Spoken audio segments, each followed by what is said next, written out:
نحمده ونصلي على رسوله الكريم. قال النبي صلى الله عليه وسلم الحياء شعبة من الإيمان. صدق الله العظيم.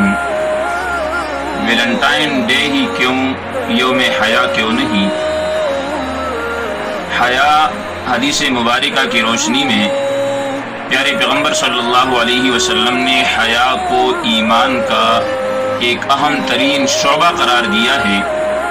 حضور علیہ السلام نے فرمایا کہ والحیاء شعبۃ من الایمان. یہ ایک تفصیلی حدیث ہے. اس حدیث کا ایک ٹکڑا آپ کے سامنے پیش کیا کہ آپ صلی اللہ علیہ وسلم نے فرمایا کہ حیا جو ہے یہ ایمان کا ایک شعبہ، یہ ایمان کا ایک مستقل حصہ ہے. لہٰذا مسلمان کے لیے یہ لازم اور ضروری ہے کہ وہ پیارے پیغمبر جناب محمد الرسول اللہ صلی اللہ علیہ وسلم کی تعلیمات کو اپنا کر حیا کو اپنے مرد و زن کا زیور بنائے.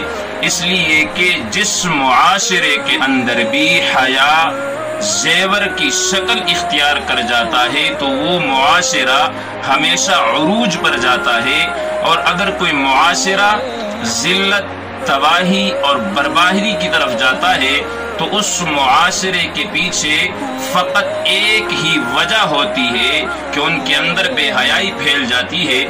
اس لیے کہا جاتا ہے کہ اگر کسی قوم کے مستقبل کو تباہ کرنا ہو تو اس قوم کے نوجوانوں کے اندر بے حیائی کو عام کر دو. اس لیے کہ اس قوم کو ایٹم بم یا کسی اور ٹیکنالوجی کے ذریعے تباہ کرنے کی ضرورت نہیں ہے، فقط اس قوم کے نوجوانوں کے اندر بے حیائی عام کر دو تو وہ قوم جو ہے وہ خود بخود تباہ و برباد ہو جائے گی. اور اس کی زندہ مثال ہمارے ساتھ آج کا معاشرہ ہے. اس لیے کہ آج کے معاشرے کے اندر مختلف ناموں کے ساتھ بے حیائی کو عام کیا جا رہا ہے. کہیں پر ویلنٹائن ڈے کے ذریعے سے، کہیں پر دوسرے اشتہارات اور دوسری پوسٹوں کے ذریعے سے.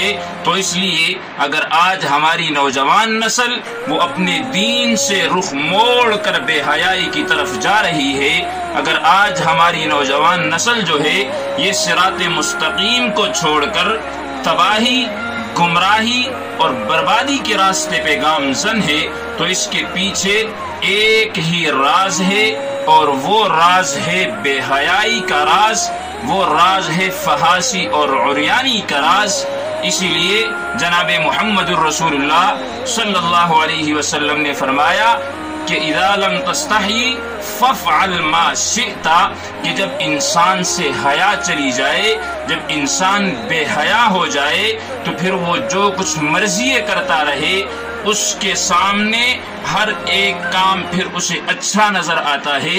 امام قانبی رحمۃ اللہ علیہ احادیث کے اندر ان کی بہت زیادہ روایات مروی ہے اور بہت زیادہ احادیث ان سے مروی ہے. ان کے متعلق ہیں کہ یہ ایک غنڈہ قسم کے آدمی تھے. ایک مرتبہ یہ راستے میں کھڑے تھے تو امام شعبی رحمۃ اللہ علیہ وہ وہاں سے گزرے. انہوں نے ان کی گھوڑے کی لگام پکڑ کر تنزن ان سے کہا کہ مجھے کوئی حدیث سنائیے. تو انہوں نے کہا کہ یہ حدیث سنانے کا کوئی وقت نہیں ہے، اور نہ ہی آپ جس طریقے سے پوچھ رہے ہیں یہ حدیث پوچھنے کا کوئی طریقہ ہے. تو انہوں نے پھر کہا کہ اگر آپ مجھے حدیث نہیں سنائیں گے تو اس حدیث نہ سنانے کی وجہ سے میں آپ کے ساتھ بدتمیزی کروں گا، آپ کے ساتھ میں مذاق آپ کا اڑاؤں گا. تو انہوں نے پھر حدیث سنائی کہ اذا لم تستحی فافعل ما شئت، کہ پیارے پیغمبر صلی اللہ علیہ وسلم نے فرمایا کہ جب انسان سے حیا چلی جائے تو وہ جو مرضی کرتا رہے اسے کچھ محسوس نہیں ہوتا. امام قانبی رحمۃ اللہ علیہ اصل میں ان کا نام عبداللہ بن مسلمہ قانبی تھا. جب انہوں نے یہ روایت سنی، یہ حدیث جب انہوں نے سنی تو ان کی زندگی کے اندر ایسا انقلاب پیدا ہو گیا کہ حدیث سنتے ہی حیا کا جو ایک ذرہ ان کے دل کے اندر تھا، جب وہ جاگا تو فوراً انہوں نے کہا اپنا ہاتھ آگے کریے، میں آپ کے ہاتھ پر بیعت کر کے، آپ کے ہاتھ پر توبہ کر کے اپنے گزشتہ گناہوں سے معافی چاہتا ہوں۔ تو میرے محترم، حیا یہ ایمان کا ایک بڑا شعبہ ہے۔